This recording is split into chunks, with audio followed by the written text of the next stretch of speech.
A wonderful morning to everyone dear friends, welcome back again. आज की इस video के अंदर हम एक शानदार टॉपिक को पढ़ने जा रहे हैं और आज का हमारा टॉपिक है सब्जेक्ट वर्ब एग्रीमेंट।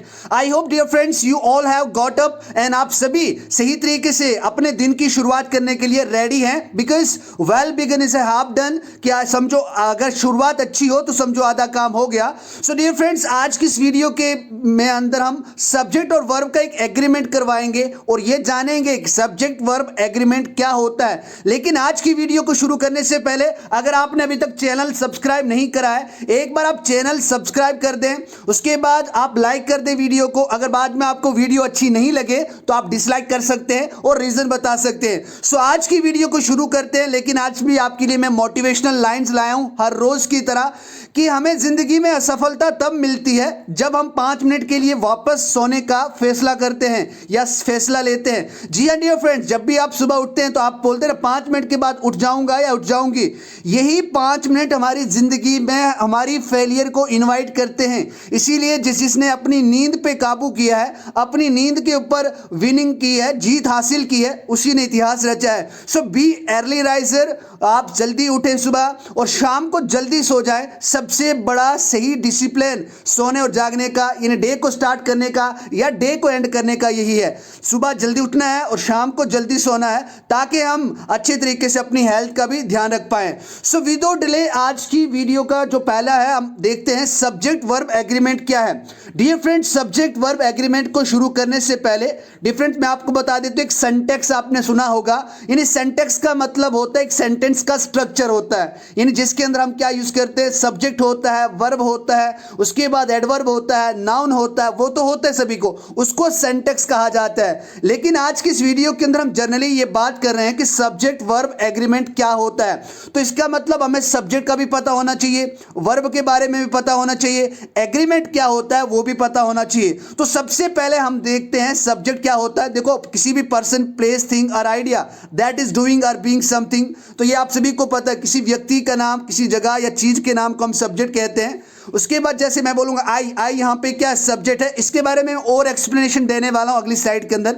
उसके बाद वर्ब क्या होता है, हम हिंदी के अंदर जनरली ये कहते हैं कि किसी काम का करना या होना पाया जाए या होने का बोध हो, उसे हम क्रिया कहते हैं और इंग्लिश के अंदर उसको हम क्या कहते हैं, वर्ब कहते हैं। और अगर वर्ब को आप एक्शन के नाम से भी जानेंगे तो आपके लिए बहुत ईजी हो जाएगा। अब एक्शन क्या होता है, यानी सुबह से लेकर शाम तक जितने भी आप अपनी काम डेली लाइफ में करते हैं वो सभी के सभी वर्ब यानी एक्शन होते हैं। आप सुबह भी जल्दी उठे हैं, आप पढ़ रहे हैं, उसके बाद आप चाय बनाएंगे, चाय पिएंगे, उसके बाद आप रेडी होंगे, उसके बाद कॉलेज या अपनी जॉब पे जाएंगे, तो ये सभी के सभी क्या है, वर्ब है। तो जो भी वर्ब किसी सेंटेंस के अंदर एक सब्जेक्ट के द्वारा बताई गई होती है, यानी जो भी एक्शन सेंटेंस के द्वारा सब्जेक्ट के द्वारा किसी सेंटेंस में बताया होता है उसे हम क्या कहते हैं, वर्ब कहते हैं। उसके बाद एग्रीमेंट की बात करें तो एग्रीमेंट का मतलब होता है सहमति, यानी इन दोनों के बीच में जब मंजूर यानी सहमति हो जाए, यानी सब्जेक्ट और वर्ब के बीच में अच्छी दोस्ती हो जाए, अच्छा एग्रीमेंट पास हो जाए, तभी जाके ये सब्जेक्ट वर्ब एग्रीमेंट के टॉपिक को हमें अच्छी तरीके से समझाने में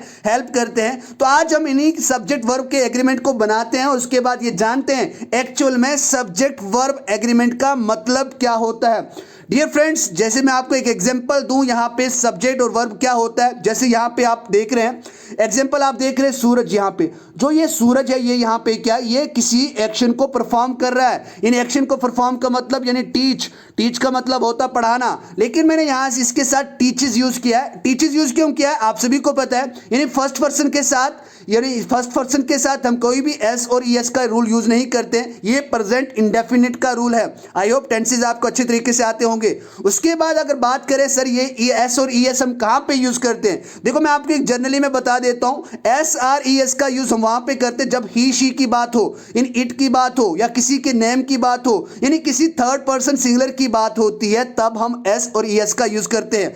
अच्छा देखो, मैं आपको एक और ट्रिक बताता हूं। कभी भी कोई वर्ड अगर एंड होता है एस के साथ, ओ के साथ, डबल एस के साथ, सी एच के साथ, एस एच के साथ या जेड के साथ, तो उसके साथ हम क्या यूज करते हैं, ई एस का यूज करते हैं। तो सूरज यहां पे सब्जेक्ट आ गया, टीचर्स यहां पे क्या आ गया, वर्ब आ गया। तो किसी सेंटेंस के अंदर यानी एक सब्जेक्ट होता ही होता है और उसके बाद एक वर्ब होता है। इसके बाद आप नाउन का यूज कर सकते हैं या अकॉर्डिंग टू सिचुएशन आप किसी दूसरे सेंटेंस यानी पार्ट ऑफ इंग्लिश का भी यूज कर सकते हैं, जिसको हम पार्ट ऑफ स्पीच भी कहते हैं। यानी सूरज टीचेस इंग्लिश एवरी डे, सूरज रोज क्या पढ़ाता है, इंग्लिश पढ़ाता है। तो इस तरीके से हम यहाँ पे सब्जेक्ट और यहाँ पे किसको, वर्ब को समझते हैं। अब यह सब्जेक्ट वर्ब एग्रीमेंट जो बला है ये होती क्या है, देखो एक वाक्य में वर्ब और सब्जेक्ट के बीच एक एग्रीमेंट होता है। देखो एक ध्यान रखें, यानी एक सब्जेक्ट और एक वर्ब के बीच में क्या होता है, एक एग्रीमेंट होता है, एक समझौता होता है जिसको हम कहते हैं, या सामंजस्य कह सकते हैं, एक समझौता होता है। यानी फॉर्मल एक एग्रीमेंट होता है, वो किसी व्यक्ति के बीच में हो सकता है, किसी नंबर्स के बीच में हो सकता है, किसी जेंडर के बीच में हो सकता है, या फिर कभी टेंसेस के बीच में भी आप यूज करते हैं, जिसके बीच में आप पार्ट्स ऑफ सेंटेंसेस का यूज करते हैं। तो ये एक यहाँ पे क्या बनाते हैं, एक एग्रीमेंट बनाता है, या इसको एग्रीमेंट की इंग्लिश दूसरी होती है कॉनकॉर्ड, CONCORD। कॉनकॉर्ड का भी मतलब होता है एक एग्रीमेंट की तरह काम करता है। तो तब ये क्या, तब उसे हम क्या कहते हैं, सब्जेक्ट वर्ब एग्रीमेंट। यानी किसी भी सेंटेंस के अंदर वर्ब और सब्जेक्ट के बीच में जब एक एग्रीमेंट होता है, जब सब्जेक्ट सिंगुलर हो, तो आप ध्यान रखें बहुत ही इंपॉर्टेंट रूल है, जब सब्जेक्ट सिंगुलर हो तो आप डेफिनेटली आप वहां पे सिंगुलर ही वर्ब यूज करेंगे। जब सब्जेक्ट सिंगुलर हो, बार बार बोल रहा हूं मैं, तब आप वर्ब सिंगुलर ही यूज करेंगे। और जब अगर कोई सब्जेक्ट प्लूरल हो तो तब आप वर्ब भी प्लूरल ही यूज करेंगे। अब देखो यहां पे मैंने कुछ आपके लिए एग्जांपल्स लाई हैं। देखो the verb must agree with its subject, its number and person. जो वर्ब के साथ कौन सा सब्जेक्ट यूज हो रहा है उसके हिसाब से वो एग्री होना चाहिए। जैसे आई एम प्लेइंग, तो आई के बाद यहाँ पे क्या है, एम, तो एम यहाँ पे एक बंदे की बात कर रहा है, इसका मतलब एम यहाँ पे क्या है, सिंगुलर है। उसके बाद बात करें दे आर प्लेइंग, वो लोग क्या कर रहे हैं, खेल रहे हैं, तो आर यहाँ पे क्या किसके लिए यूज हो रहा है, प्लूरल के साथ हमेशा हम आर का यूज करते हैं। तो they is what here, they is plural here. उसके बाद बात करते हैं he is playing, he is what, he is singular. ये यहाँ पे कौन सा सब्जेक्ट है, सिंगुलर सब्जेक्ट है। और जब सब्जेक्ट सिंगुलर होता है उसके साथ हम वर्ब भी सिंगुलर ही यूज करते हैं। उसके बाद है वी आर प्लेइंग, वी यहाँ पे अपने आप में पता चलता है, यानी मैं आ गया, आप आ गए, हम सभी आ गए, तो हम सभी को ग्रुप को क्या बोलेंगे, हम वी बोलेंगे। तो ये यहाँ पे क्या आ गया, प्लूरल आ गया। यानी जब भी सिंगुलर सब्जेक्ट होता है तब उसके लिए हम सिंगुलर वर्ब का यूज करते हैं। अब यहां पे बात ये हो जाती है कि सर सिंगुलर वर्ब कैसे बनती है। देखो जब भी कभी किसी वर्ब के साथ आप एस या ईएस का यूज करते हैं तो वो क्या बन जाती है, आपकी सिंगुलर वर्ब बन जाती है। बहुत इजी कंसेप्ट है। लेकिन ये फ्रेंड्स अगर आपको जब प्लूरल वर्ब बनानी हो तो प्लूरल वर्ब को बनाने के लिए आप एस और ईएस का यूज नहीं करते हैं। बस ये कंसेप्ट है, सिंगुलर सब्जेक्ट के अंदर जब आप सिंगुलर वर्ब का यूज करते हैं और सिंगुलर वर्ब की कंपोजिशन यानी बनती कैसे, वो वर्ब के साथ जब भी आप एस और ईएस का यूज करते हैं, और जनरली ये हमेशा थर्ड पर्सन के लिए ही यूज होता है। वो थर्ड पर्सन भी कौन सा, third person singular, he, she, it या किसी नेम के साथ आप एस और ईएस किसी वर्ब के साथ लगा सकते हैं। और प्लूरल सब्जेक्ट के अंदर जैसे आ गया वी आ गया, यू आ गया, दे आ गया, इसके साथ आप कभी भी एस और ईएस का यूज नहीं करते। यानी इसी को आप क्या कहते हैं, प्लूरल सब्जेक्ट के साथ प्लूरल वर्ब लगता है। उसके बाद ये फ्रेंड्स बात करते हैं यहाँ पे, अब बात मजेदार है, to be forms of verbs. देखो वर्ब की कुछ फॉर्म्स होती है, टू बी फॉर्म्स होती है। देखो यहाँ पे टू बी यानी जो is, am, are, was verb जो होता है ये टू बी से निकलता है। तो ये किस तरीके से यूज होता है वो देखते हैं हम यहाँ पे। देखो फर्स्ट पर्सन आई और वी होता है, सेकंड पर्सन यू होता है, third person he, she, it या दे होता है। ये थर्ड पर्सन प्लूरल दे आ गया। उसके बाद एक दूसरी मैं आपको यहाँ पे इंफॉर्मेशन देने वाला हूँ। जब भी आप बात करें किसी मॉडल की बात करें, देखो यहाँ पे मॉडल्स भी बहुत सारे होते हैं, जब भी किसी मॉडल की बात करें, जैसे आप बात करें शैल, विल, शुड, वुड, तो उसके साथ हमेशा उसके बाद आप हैव का यूज करें। कभी भी किसी भी मॉडल के बाद हैज लगाना बहुत ही गलत है, तो आप भी ये सभी गलती ना करें। उसके बाद ये फ्रेंड्स ये होता है सब्जेक्ट वर्ब एग्रीमेंट होता है, यानी इसको हम क्या कहते हैं, सब्जेक्ट वर्ब एग्रीमेंट कहते हैं। अब हम यहाँ पे बात करते हैं कुछ इंपॉर्टेंट रूल्स की।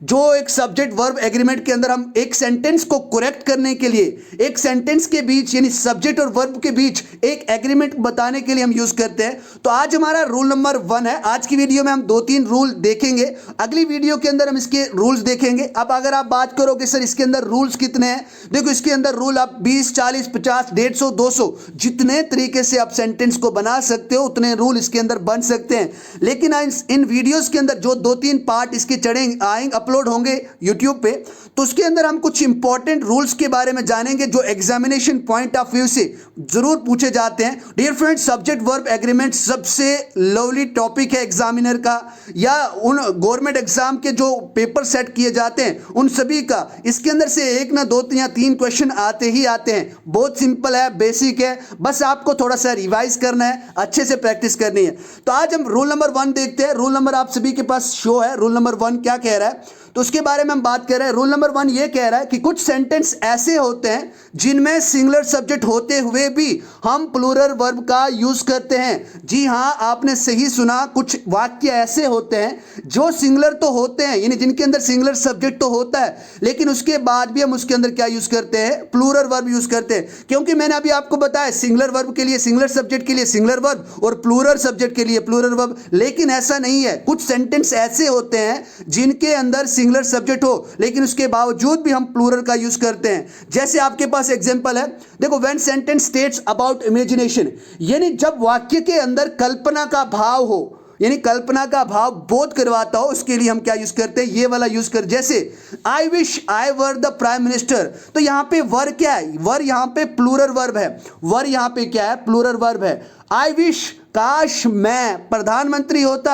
I wish I were the prime minister, तो यहां पे आई विश ये क्या बता रहा है, इमेजिनेशन को बता रहा, कल्पना कर रहा है कि आप तो प्रधानमंत्री नहीं हो, काश आप प्रधानमंत्री होते। I wish I were the prime minister. अब यहां पे वर का मतलब पास्ट का नहीं होता है, वर का मतलब होता, हम बोलते ना अगर मैं प्रधानमंत्री होता, if I were the PM, if I were president, इस तरीके से हम बात करते हैं। ये प्रेजेंट को ही दर्शाता है, लेकिन कब, जब हम इमेजिनेशन करते हैं, कल्पना करते हैं, आई विश काश, उसके बाद काश मैं परिंदा होता, पक्षी होता, तो आप क्या बोलोगे, I wish I were bird. तो यहाँ पे वर जो है प्लूरल है लेकिन आई यहाँ पे क्या होता है, आई यहाँ पे सिंगुलर होता है क्योंकि एक ही होता है और उसके साथ हम एम का यूज करते हैं। तो इस तरीके से इसका ध्यान रखें। उसके बाद है वर ही ए किंग, क्या वो राजा हो, राजा है, means were he a king, क्या वो राजा है, या इस तरीके से आप कह I wish he were a king, काश वो राजा होता। तो इसी तरीके से अगर आपको इमेजिनेशन करनी है तो आप बोलोगे वर ही ए किंग, नहीं इससे आप कल्पना कर रहे हो, यहां पे कोई सेंटेंस नहीं, इसीलिए यहां पे वर का यूज एक कल्पना इमेजिनेशन को बताने के लिए किया गया है। उसके बाद he ordered pizza if he were my brother, वो क्या करता, पिज्जा ऑर्डर करवाता अगर वो मेरा भाई होता।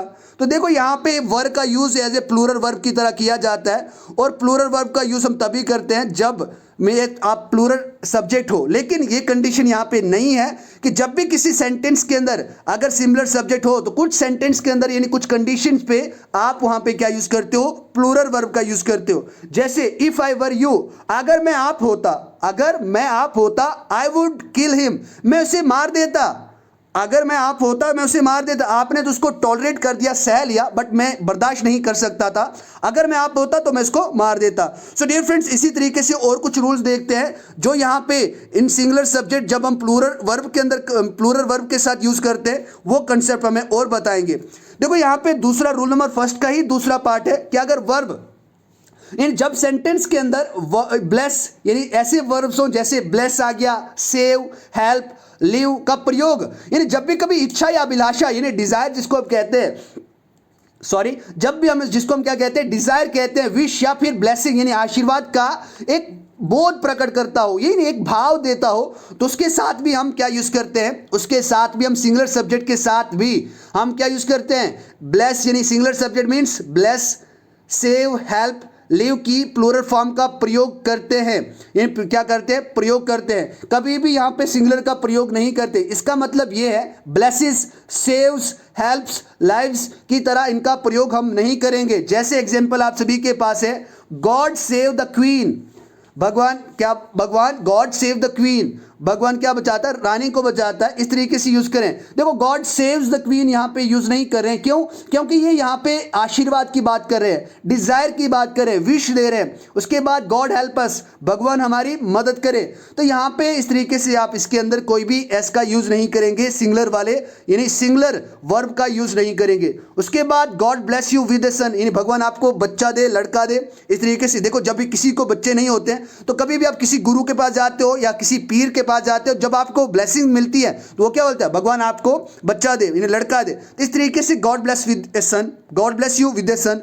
लॉन्ग लिव रिवॉल्यूशनरी, इसका मतलब होता है इनकलाब जिंदाबाद। देखो आज ये नारा आप सभी के लिए एक प्यारा नारा है, आप सभी एक बार बोले मेरे साथ इनकलाब जिंदाबाद। तो आप क्या बोलेंगे इंग्लिश के अंदर, लॉन्ग लिव रिवॉल्यूशनरी। इस तरीके से इसका यूज करेंगे, या लिव लॉन्ग रिवॉल्यूशनरी का भी इसका यूज कर सकते हैं। आई होप डियर फ्रेंड्स ये आपको सेकंड वाला पार्ट भी इसके समझ आ गया होगा। उसके बाद बात करते हैं C part, rule number first की। देखो अब यहाँ पे वाक्य में डेयर एवं नीड आप सभी को पता है, हमने बेसिक स्पोकन कोर्स के अंदर देखा था। अगर अभी तक आपने बेसिक नहीं देखा, एक बार आप प्लेलिस्ट में जाएं, वहाँ पे आपको 81 वीडियोस यानी इंग्लिश स्पोकन के रिलेटेड, और उसके अंदर आपका ग्रामर भी मोस्टली कवर हुआ है, तो उसको आप देख ले एक बार। वहाँ पे मैंने आपको ये बताया था कि जब भी डेयर की बात करते हैं, नीड की बात करते हैं, तो ये दोनों एक किस तरीके से एक वर्ब की तरह भी एक्ट करते हैं और एक मॉडल की तरह भी एक्ट करते हैं। इनको हम सेमी मॉडल भी कहते हैं। यानी जैसे आप सभी जानते हो डेयर और नीड का प्रयोग हम मॉडल की तरह करते हैं। जब भी आप कभी देखो तो सब्जेक्ट सिंगुलर होने पर भी डेयर एवं नीड रहते हैं, कभी भी ये नीड्स नहीं बनेगा, डेयर्स नहीं बनेगा, यानी ये क्या हो जाएगा, गलत हो जाएगा। देखो यहाँ पे मॉडल वर्ब में बताया जाता है, इसके बारे में और वीडियो भी लाऊंगा मैं। एक बार ये एग्जांपल समझ लें, he need not to go college, यानी उसको कॉलेज जाने की आवश्यकता नहीं है, जरूरत नहीं है। ही नीड्स नहीं आएगा, क्यों? क्योंकि ये जो नीड यहाँ पे आप यूज कर रहे हैं, ये नीड यहाँ पे एज ए मॉडल यूज हो रहा है, कोई एज ए वर्ब यूज नहीं हो रहा है। जब भी आप कभी नीड और डेयर को एज ए मॉडल यूज करते हैं, उनके साथ आप एस और ई एस का यूज नहीं करते हैं। उसके बाद you dare not oppose her proposal, यानी आप उसका प्रपोजल ठुकराने की हिम्मत नहीं कर सकते। डेयर का मतलब साहस, हिम्मत नहीं कर सकते। तो इस तरीके से हम डेयर्स नहीं यूज करेंगे, या डेयर यूज करेंगे तो वो आपको लग गया पता। अच्छा, नीड यू गो देयर, क्या आपको वहां जाने की आवश्यकता है? डेयर शी अपोज यू, क्या उसके अंदर आपकी खिलाफत करने की क्षमता है क्या, हिम्मत है क्या, साहस है क्या? He dare not speak like this, उसकी ऐसी कहने की हिम्मत ही नहीं है।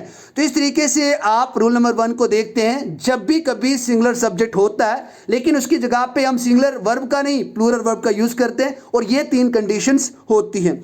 उसके बाद डियर फ्रेंड्स बात करते हैं, यहाँ पे हम रूल नंबर 2 की बात करते हैं। तो रूल नंबर 2 ये कहता है यहाँ पे, यदि 2 अलग अलग नाउन एक ही चीज या एक ही व्यक्ति के लिए यूज हो रहे हैं, प्रयोग हो रहे हैं, तो तब भी हम क्या यूज करते हैं, वर्ब, सिंगुलर वर्ब ही यूज करते हैं। जब भी कभी 2 अलग अलग नाउन एक ही व्यक्ति या वस्तु के लिए प्रयुक्त हो, देखो सिंपल हिंदी में बताता हूं, जब भी 2 अलग अलग नाउन एक ही व्यक्ति या वस्तु के लिए प्रयुक्त हो तो वर्ब सिंगुलर लगती है। जैसे मैं आपको एग्जांपल दे रहा हूं, जैसे the poet and painter has died, यानी जो पोएट है, पेंटर, ये प्रोफेशन एक ही बंदे का बता रहा है, वो क्या हो गया, मर गया। उसके बाद द क्लर्क एंड काउंसलर, जो क्लर्क है वही काउंसलर है, यानी अलग अलग नाउन है, काम अलग अलग है, चीजें अलग अलग हैं, लेकिन इसके साथ भी हम क्या यूज करते हैं, सिंगुलर वर्ब यूज करते हैं। The clerk and counsellor was present in the meeting, आप बोलोगे क्लर्क अलग है, काउंसलर अलग है, इस तरीके से नहीं है। उसके बाद the project director and additional collector is on tour, उसके बाद the composer and singer has got award, जो कंपोजर और सिंगर था उसको अवार्ड मिला। देखो यहाँ पे पोएट, पेंटर, प्रोजेक्ट डायरेक्टर, उसके बाद क्लर्क, काउंसलर एक ही व्यक्ति के लिए यूज हो रहे हैं। तो ये भी आपको बस ध्यान रखना है कि ऐसे सेंटेंस में आर्टिकल का प्रयोग नाउन के साथ होता है, और यहाँ पे नाउन क्या है, पोएट, क्लर्क, प्रोजेक्ट, कंपोजर। तो इनसे पहले आप क्या यूज कर सकते हैं, नाउन का भी यूज कर सकते हैं। उसके बाद रूल नंबर 3 है, बहुत ज्यादा इंटरेस्टिंग है, जब 2 नाउन जो अलग अलग यानी जो लगभग एक सा फीलिंग यानी भाव या अर्थ रखते हो, एक सा मीनिंग या एक सी फीलिंग रखते हो, तो ऐसे जब किसी चीज का प्रयोग होता है तो एक दूसरे का वो क्या करते हैं, इंपॉर्टेंस को बढ़ा देते हैं। यानी जब 2 नाउन जो लगभग एक सा भाव या अर्थ रखते हैं का प्रयोग एक दूसरे का महत्व बढ़ाने के लिए किया जाता है, यानी जो अलग अलग भाव रखते हैं लेकिन उनका प्रयोग अगर एक दूसरे की इंपॉर्टेंस बढ़ाने के लिए किया जाता है तो तब भी हम वर्ब सिंगुलर ही लगाते हैं। जैसे एग्जांपल आपके पास है, the benefit and advantage from this business is enormous, mean बहुत शानदार है, बहुत बड़ी बेनिफिट हमें इसको इस प्रोजेक्ट से मिल रही, बेनिफिट एंड एडवांटेज। उसके बाद your authority and command is Indeed great, यानी जो आपकी अथॉरिटी है और जो आपकी कमांड है, जो आपकी जो अच्छी पकड़ है, ये वास्तव में बहुत ही ज्यादा अच्छी है, बहुत शानदार है। इंडीड का मतलब होता है वास्तव, वास्तव में आप अच्छे हो। Indeed you are very nice, इस तरीके से भी आप कह सकते हो। उसके बाद यहां पे बात करें अगर आप, the scheme and plan of my life difference from others या डिफर्स फ्रॉम अदर्स, यानी जो स्कीम है और जो प्लान है मेरी जिंदगी का, डिफर्स यहां पे वर्ब की सिंगुलर फॉर्म को शो कर रहा है, तो इस तरीके से आप यूज करें, यानी the scheme and plan of my life, जो मेरी स्कीम और प्लान है, योजना है जिंदगी जीने की, वो दूसरों से जरा हट के अलग है, तो इस तरीके से भी आप इसका यूज कर सकते हैं। उसके बाद आज की इस वीडियो का हमारा लास्ट रूल, अगले वीडियो के अंदर दूसरे रूल्स को देखेंगे। देखो यहाँ पे कुछ नाउन्स जो देखने में प्लूरल लगते हैं, यानी जी हाँ, आपने देखा होगा कई सेंटेंस के अंदर ऐसे नाउन्स होते हैं जो देखने में प्लूरल लगते हैं लेकिन अर्थ में सिंगुलर होते हैं, यानी अर्थ उनका जो मीनिंग निकलता है वो एक सिंगुलर की तरह निकलता है। तो ऐसे नाउन्स के साथ भी हम वर्ब सिंगुलर ही लगाते हैं, जैसे फिजिक्स आ गया, इसके साथ एस लगा, ये एक प्लूरल बनता है लेकिन ये प्लूरल नहीं, इसके साथ हम सिंगुलर वर्ब यूज करते हैं। Mathematics, economics, news, gallows, billiards, innings, weights, arms etcetera, इन तरीके से आप इनका यूज करें। उसके बाद एग्जांपल देखते हैं। यहाँ पे देखो, ये मैंने आपको बताया कि कुछ नाउन देखने में तो प्लूरल होते हैं लेकिन उनका अर्थ मीनिंग सिंगुलर होता है, इसीलिए हम इनके साथ भी सिंगुलर वर्ब ही यूज करते हैं। जैसे no news is good news. अच्छा, आपको आज एक मैं फुल फॉर्म दे रहा हूं, न्यूज़ की फुल फॉर्म पता करें। देखो न्यूज़ की फुल फॉर्म क्या होती है, एक तो मैं बता देता हूं, एस फॉर सोथ होता लास्ट का। अब आप देख लें, इसका सही से फुल फॉर्म बना के आप जरूर आप कमेंट बॉक्स में रखें। No news is good news, नहीं, कोई भी जो सूचना होती है, खबर होती है, वो अच्छी नहीं है। उसके बाद फिजिक्स एंड इंटरेस्टिंग सब्जेक्ट, जो फिजिक्स है वो बहुत ज़्यादा मज़ेदार सब्जेक्ट है, किताब है। उसके बाद कल आपने मैच देखा इंडिया और इंग्लैंड के बीच में, जो सेकंड इनिंग थी वो क्या हो गई, बारिश के कारण क्या होगी, स्पॉइल्ड होगी। ये सॉइल्ड नहीं है, ये यहाँ पे लिखे आप स्पॉइल्ड, ये यहाँ पे आप क्या लिखेंगे, स्पॉइल्ड लिखेंगे, यानी SPOILED, इस तरीके से इसके अंदर आप P की एडिशन कर दें। स्पॉइल्ड है, सॉइल्ड नहीं है। Second inning was not spoiled due to rain, जो सेकंड इनिंग थी, बारिश तो लगी लेकिन उसके बाद भी वो मीन्स खराब नहीं हुई, बर्बाद नहीं हुई, मैच पूरा हुआ। तो आई होप डियर फ्रेंड्स, आपको ये वाली वीडियो के अंदर अच्छे तरीके से सब्जेक्ट वर्ब एग्रीमेंट के बारे में सीखने को मिला है। तो देखो, जो लोग सुबह सवेरे उठ के वीडियोस को देखते हैं उन सभी के लिए हेड्स अप, आपकी हिम्मत की दाद देता हूं मैं कि आप अपनी लर्निंग के प्रति इतने इंटरेस्टिंग वे से सीखने के लिए आप इतने इच्छुक हैं कि डेफिनेटली आपको सलाम करने का दिल करता है। So thank you very much. आज की वीडियो हम यहीं पे खत्म करते हैं, मिलते हैं अगली वीडियो में एक अच्छे कंसेप्ट के साथ, सब्जेक्ट वर्ब के दूसरे पार्ट के साथ। तब तक स्टे सेफ और खुशी से मजे से रहो, और लाइक कर दें, सब्सक्राइब भी कर दें और शेयर भी कर दिया करें, कंजूसी नहीं किया करेंगे। Thank you very much.